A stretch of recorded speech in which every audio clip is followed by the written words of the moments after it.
Hey everyone, this is Brian, and I want to talk about something that obviously a lot of people have been questioning over the past couple of years, if not, well, let's be honest, almost 20 years, about 18, 19, well, it's been about 20 years, let's just say, because this got started about 22 years ago. And what it is, and what the question is why did Hanna-Barbera create teenage shows or kiddie show versions of some of the famous stars? Well, that's a question I've been asking myself. Why did they do it? Well, I think in all honesty, I think the reason they did it was to kind of show what it looked like when the, characters like the Flintstones and the Scooby-Doo gang and even Yogi and his friends, and Tom and Jerry as well, were small kids, how it would look like if they were put into a modern day setting, but as kids. Now, the Flintstone kids was basically a way of doing that. Basically, it was like the Scooby-Doo one was kind of going back in time, kind of showing how things were when Fred, Wilma, Betty and Barney, and Dino were all kids. How it would look like when they were kids. What adventures they got into. What situations they, dealt with, and how they lived life. Almost similar to what they live life now. And the same can be said with a pup named Scooby-Doo. Time travel, almost into sort of a time-traveling modern-day crossover, to where you saw the Mystery Inc. gang, solving cases when they were just like maybe 12, 10, 11 years old.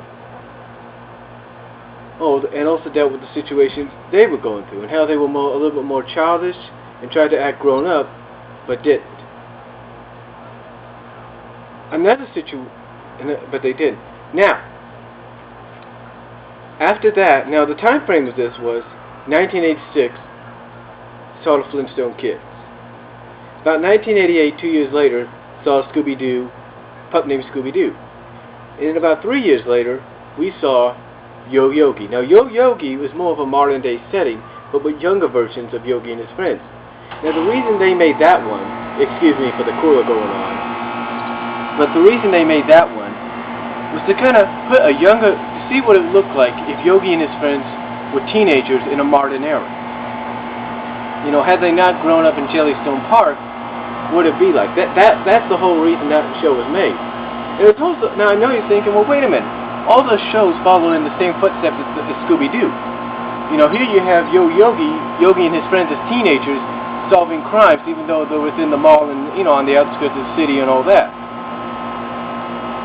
That's because mystery solving obviously was a popular deal at the time when it came to cartoons. I mean, Yo Yogi, yes, kind of followed in the footsteps, but it wasn't the same that much. It really wasn't.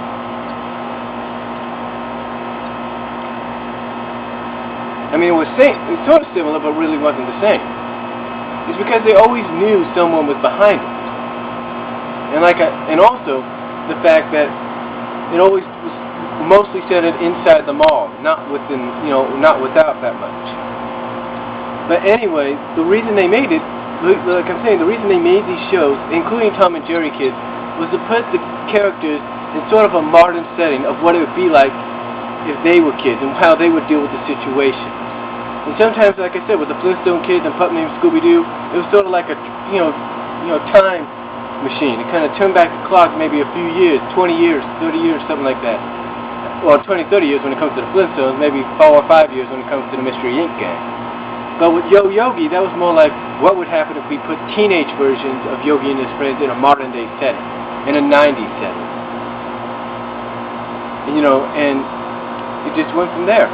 Now, I admit some of the shows didn't really succeed the way Hanna-Barbera would like. Let's say Yo Yogi. It didn't succeed because fans weren't used to seeing Yogi and his friends like that. But nowadays, shows like Yo Yogi and Tom and Jerry Kids and pup named Scooby-Doo and the Flintstone Kids all have a cult following. Well, not a cult following, but have a fan base that looks back on it and says, those shows were pretty good. I just thought, they look back on it, I'm saying, what I'm saying is, people nowadays look back on it and say, that show was pretty good. I may have not understood it then, but it's pretty good now. It's basically a trend. And that trend, believe it or not, got started by the Muppet Babies, but it was continued mostly by Hanna-Barbera. And you still see it nowadays in certain other shows. But anyway, I thought I'd give my sort of take on the whole situation of the teenage, versions on why they were made of Yogi and Flintstones and Scooby and Tom and Jerry and whatnot. So I hope you understood why. Like I said, I know you probably always ask that question, but hopefully now I give you a bit of an insight, kind of give you an idea, because I understand why they did it. Hopefully you do as well. And hopefully you now do. If you haven't already, because you probably do. You get what I'm saying. But anyway, I thought I'd just give it to you, give it to you like that. And until next time, this is Brian Walmer saying God bless you and take care.